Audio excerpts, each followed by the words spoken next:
If you're considering all-on-4 dental implants, there's one crucial factor that could make or break your treatment success, and most patients don't even know how to ask about it. Today, our two prosthodontists at North Texas Dental Surgery are breaking down why having a prosthodontist on your treatment team isn't just nice to have, it's essential.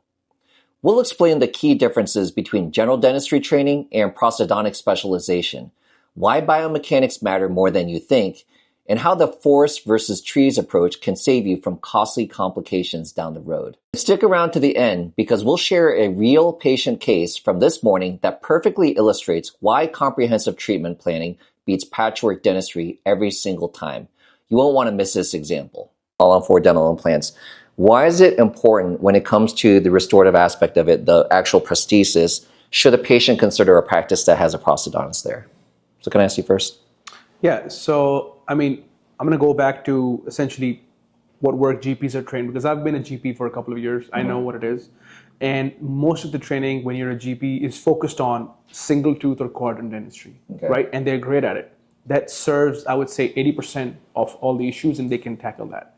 But whenever it gets to the more complex treatments where you're essentially reconstructing or resetting the teeth, I think that's when, that's where our training comes into play, because we spend an extra 3 years in residency and we basically focus on, all we're focusing on is essentially full mouth dentistry. So we're taught and trained to zoom out and kind of look at the bigger picture. And I think that's where our expertise shines. So, and many times the manifestations that patients come with, like sensitivity, they're stemming from bigger problems, which are often overlooked at, when you're not kind of looking at the bigger picture. Right.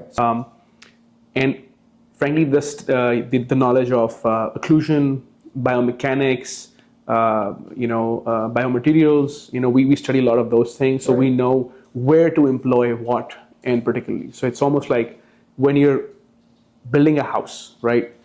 You want someone who's trained to do the interior design and the general contracting work. So I think that's what a prosthodontist is. When you're reconstructing stuff, he would be the best person to essentially re-engineer and work with the surgeons hand in hand. What about you? Like, what are your thoughts in regards to working with prosthodontists? I agree with Dr. Saeed. I think we approach patient like in a comprehensive treatment, come with a diagnosis and then with a treatment plan. I think that's the main difference in terms that dentists are taught just to patient complain, go and treat it. And what we try to do is listen to the patient, come with a diagnosis, and that's what I think prosthodontists do. We look at the forest instead of looking at the tree, you know what I mean? So, and everything goes down to the same idea in which we try to give the patient a long-term solution, not a short-term solution, and always in the benefit of the patient, because I think we all agree on that. We want the patient to come in, get the treatment that they need, and not come back to the practice more than for cleanings and that stuff. We like to give long-term solutions to our patients. Right, so we saw that patient this morning for that consultation who came in because he was thinking that he might need an implant bridge, and he did his research and he found us. And, we had to have that conversation with them and be like, hey, you got a lot of other issues going on. And so trying to avoid patchwork dentistry and finding a comprehensive solution, I think prosthodontists are fantastic at finding out. And so I've been practicing 14 years. And so to see from my perspective, I love what you were saying earlier. It really is a lot of biomechanics involved, right? And for me, a lot of my training was looking at the, understanding that, hey, there is a biomechanical aspect of dental implants. If it gets too many forces in certain directions, then even those implants that you are looking to get a lifelong solution, those implants can fail also. Obviously, that happens in natural teeth too, but hands down, prosthodontists have a way greater understanding in regards to how this all comes together, right? So that's why I really respect prosthodontists.